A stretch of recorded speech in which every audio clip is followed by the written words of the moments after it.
O glaucoma é uma doença silenciosa que atinge muitas pessoas. E de repente, por você não entender o que está acontecendo, você pode perder a visão. Inclusive, o glaucoma é uma das causas que provoca mais cegueira no mundo. E essa doença é muito conhecida, mas muitas vezes o diagnóstico não é percebido, não é feito. E a pessoa não sabe que tem esse problema e traz essa questão para a sua vida. E isso pode trazer um problema muito maior, como a cegueira.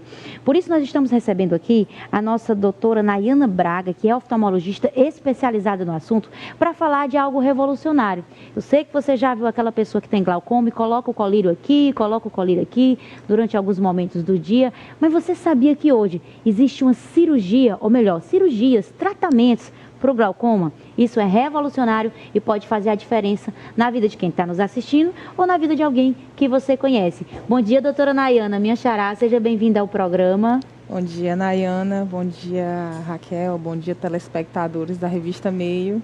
Eu achei maravilhoso poder vir falar com vocês hoje sobre esse assunto, já que a gente está no mês do Abril Marrom, que fala justamente da prevenção à cegueira, e o glaucoma é a principal causa de cegueira irreversível que nós temos. Olha só, irreversível, isso é um dado importante para a gente conversar a respeito do glaucoma, porque o que é que acontece? Se você não tem esse diagnóstico precoce, não tem esse cuidado, você pode perder a sua visão.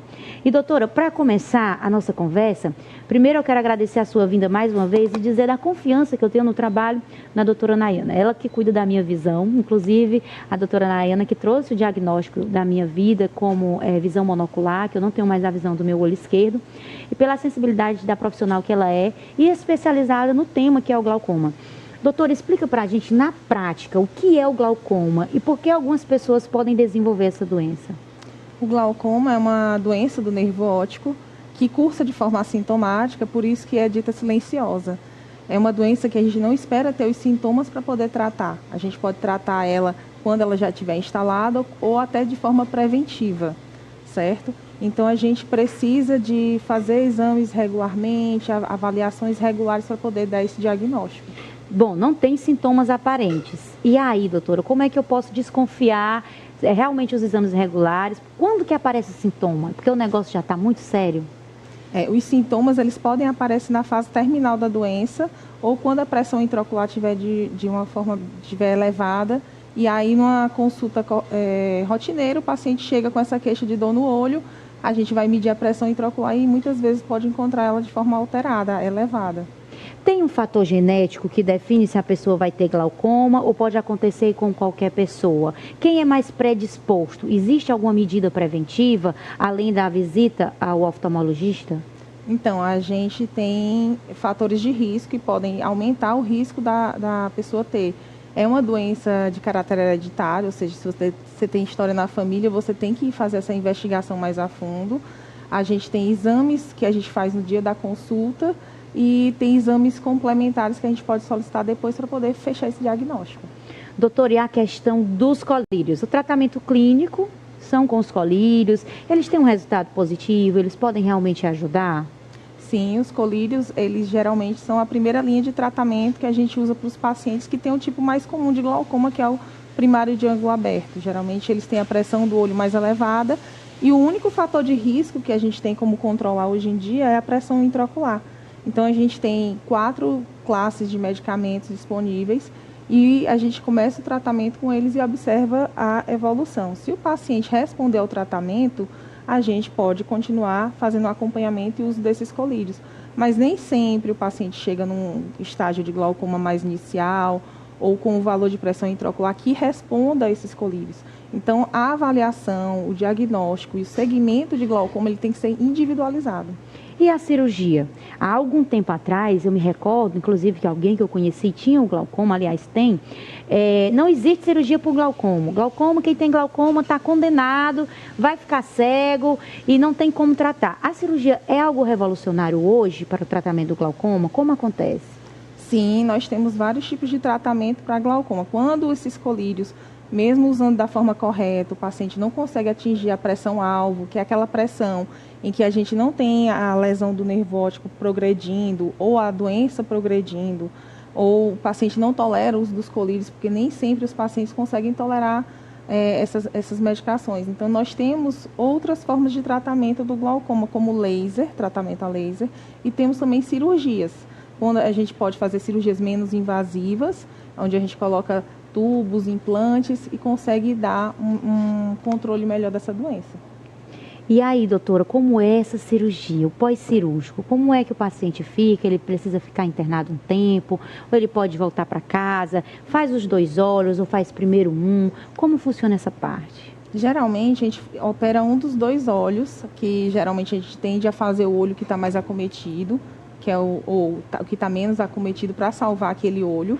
E depois a gente pode fazer o segundo olho num segundo momento. O pós-operatório geralmente é tranquilo, é um pouco diferente da cirurgia da catarata, em que o paciente já sai enxergando. Como a cirurgia de glaucoma ela é um pouquinho mais invasiva, às vezes o paciente pode passar alguns dias com a visão um pouco embaçada e precisa retornar ao consultório de forma periódica, geralmente no primeiro mês de forma semanal, para poder fazer esse acompanhamento. O importante é o paciente lembrar que o glaucoma, infelizmente, não tem cura, então ele tem que fazer um acompanhamento correto para poder ter o melhor resultado possível da cirurgia. Você já disse aí pra gente que o glaucoma não tem cura e que é um dos maiores fatores de cegueira. Mas a gente está vivendo um momento onde a medicina tem avançado bastante, muitas tecnologias estão sendo desenvolvidas. A gente pode acreditar que no futuro pode haver novos tratamentos para esse tipo de doença como o glaucoma? Sim, nós temos sempre que acreditar e ter fé na medicina, nos estudos. Tem muitos estudos em curso procurando a questão da reversibilidade da doença, de procurar pacientes que já perderam a visão a tentar retornar essa visão. Infelizmente, a gente não tem resultado ainda nesse sentido, mas nós temos tratamentos de forma preventiva, que mesmo a pessoa já tendo a doença, tendo perdido uma quantidade de visão, a gente consegue preservar o restante da visão para evitar essa cegueira. O glaucoma, ele pode atingir uma faixa etária específica ou ele se manifesta em qualquer fase da vida humana?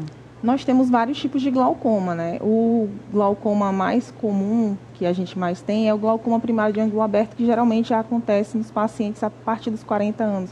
Mas a gente tem vários casos de pacientes que antes dessa faixa etária já tem a questão da pressão intraocular alta, já tem a questão da lesão no nervo óptico. Então, o acompanhamento ele tem que ser desde o nascimento. Um teste do olhinho, onde a gente pode até ver a questão do glaucoma congênito, se o paciente tem sinais de glaucoma congênito. Existe um glaucoma congênito que você já nasce com ele, é isso? Isso, existe o glaucoma congênito que a gente avalia no teste do olhinho e nas primeiras consultas oftalmológicas. E ao longo do passar do tempo, a gente tem que fazer esse acompanhamento de forma rotineira. Depois da cirurgia, ainda assim é necessário continuar usando os colírios? A cirurgia, ela visa o controle da pressão. Vai depender muito do estágio da doença do paciente, vai depender muito da pressão intraocular no início do tratamento. Tem pacientes que vêm com a pressão intraocular muito elevada, então a gente não consegue, às vezes, só com a cirurgia, baixar completamente aquela pressão para chegar em níveis satisfatórios. Então a gente pode lançar a mão da cirurgia juntamente com o colírio, da cirurgia com o laser. Então a gente pode fazer vários manejos da doença. Doutora, e para encerrar a nossa conversa, nós falamos do futuro da medicina, que possivelmente no futuro a gente vai ter novos tratamentos. Hoje, o tratamento cirúrgico já é revolucionário, o tratamento com laser também, já ajuda muitos pacientes. Mas e o acesso ao tratamento? Tudo que diz respeito à visão demanda um financeiro maior. Hoje você pode me informar se o SUS traz algum acompanhamento, como as pessoas podem se dirigir. Nós temos uma audiência muito especial em todas as regiões do Piauí. Quem está lá na zona rural, que está desconfiando que a vista não está muito legal, que sabe que a avó teve glaucoma, que precisa de repente, teve um despertar nessa nossa conversa, pode fazer o quê? Procurar primeiramente, tem a questão do atendimento ao SUS aqui em Teresina, tem hospitais que têm especialistas na área de glaucoma que podem fazer esse tratamento. Se você está no interior e precisa desse acompanhamento, você vai no posto de saúde, solicita a consulta com o oftalmologista e pede preferência para locais em Teresina que tenham esses médicos de referência. Do tratamento do glaucoma. Isso. Doutora Nayana, muito obrigada pelos esclarecimentos. Foi um prazer recebê-la aqui para trazer essas informações muito especiais. Quem quer seguir a senhora para saber mais sobre o assunto, a senhora está ali sempre nas redes sociais postando algo, faz como? Vai no Instagram, tem lá do DRA Nayana com Y, Braga.oftalmo. Só seguir que eu vou postar bastante novidades, tudo que tiver de melhor e mais atual na parte de oftalmologia, para a gente acompanhar junto essa questão do glaucoma. E nada é mais libertador do que a informação, né? O conhecimento liberta. Eu amo esse princípio. A gente conhece a verdade sobre algo e essa verdade nos liberta e nos ajuda a fluir. Muito obrigada, doutora. Eu lhe aguardo aqui nas próximas vezes para a gente conversar muito mais sobre os nossos olhos. Obrigada pelo convite e vou ficar aguardando. Adoro passar essas informações e estou à disposição. Esse foi o nosso quadro Saúde em Dia.